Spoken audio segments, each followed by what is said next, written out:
guys, how's it going? Hope you're having a great day. Here we are in front of the C8R race car. No, this is a street car. I've received a lot of interesting comments when I call this just plain C8R, because that's what the badge says on the interior, right? But yes, it's not the C8R actual race car, the flat plane crank engine fighting against Ferraris and I think like NSX as well on track. This is made to commemorate that race car, and having it for almost a year now. When I got it back in September, I plugged in my order right about now of last year, so it's been a little while. It's just crazy and funny to me how fast time just flies by. But having the S-Tech PPF put on by Elite Finish, the entire car looks brand new, just like how I got it. Now, buying this car was a very interesting experience because the feedback I was receiving, well, what's the word I'm looking for? Divided? That could be a good one. A good proportion of viewers and friends of mine were reaching out telling me, what are you doing? You're buying a sticker package Corvette. And then the other half was telling me, oh, you should go for it. It's going to be the most limited C8 that we know of so far, and the Z06 isn't quite out yet. Why not try to get one? And flash forward all that time, that's exactly what I did. I decided to go after the limited edition CAR. Now, looking back on it, I don't regret a thing, because this Corvette is unlike any Corvette I've ever seen before. And we're seeing so many crazy videos and content online from people trying to say how C8 values are tanking, you gotta get rid of them now. Well, guess what?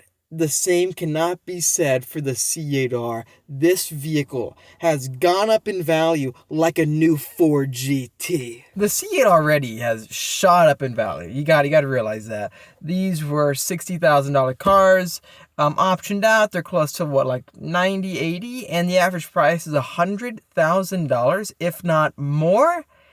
And then I'm seeing all these videos and this content online, seeing how the market's crashing, but if you look at it, you're still making out big time with standard Corvettes, so I don't think it's really that bad. And secondly, if you've got a C8R, the whole story has just been completely changed. I have multiple friends of mine who have these cars, and they've been selling them. And you know how much money these C8Rs are going for? It's unbelievable how valuable they are now. The last one that I saw sold for $250,000. Another person I know off Instagram, very nice guy, sold his for over $200,000.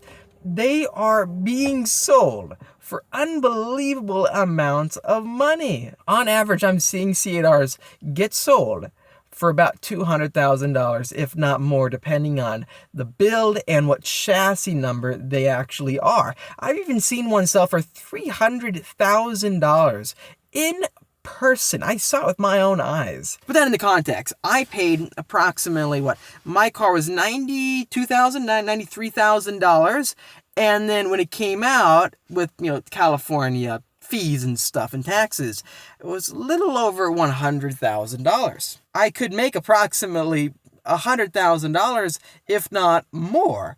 And all that money that I would make off this car, I can slide directly into the Z06 and tracking the Z06. New race trailer for the Z06?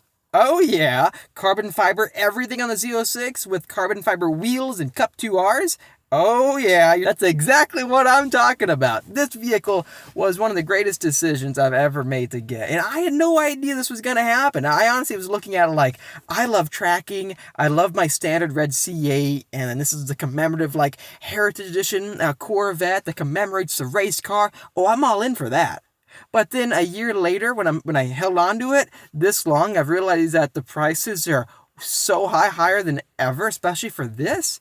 It's shocking to me. I've been to tons of Cars and Coffee events where other Corvette owners, C8 owners, would kind of under the breath rip the purchase by saying, oh, you just bought a sticker package. I have the same car, this or that. Yeah, the cars are fundamentally the same, and I completely understand your opinion on it. The biggest thing that you can't really comprehend is the value of the overall build, because they don't make this anymore. There's only 1,000 of these, and if you look at production numbers, the coupes and convertibles are split in half. And I think there's more convertibles, from what I'm told, than coupes out there. That means that there's just a couple hundred C8R coupes and a couple hundred C8R convertibles. And then if you count in the colors, there's probably max 200, 250 C8R yellows. At least that's what I've been hinted at from people I've talked to. And then about maybe 150, 200 hypersonic grays. Actually, I believe that the grays sold more than the yellows because it's not as a bold color. That means that there's just a couple, like 200 yellow C8R coupes, I think, out there. That's not even counting people who got front end lift or competition sport bucket seats like these seats right here. It's unbelievable if you truly think about it. Anyways, the summary of the story is this. Cars are turning out to be great investments from what I've learned over time. I've never really come into getting cars as an investment. I get them only to enjoy them, and I will be doing the same thing with my Z06, tracking the heck out of that car. But over the years, I've come to find that with the 21st century, with the direction cars are going, right, we're seeing less and less V8 powered supercars out there.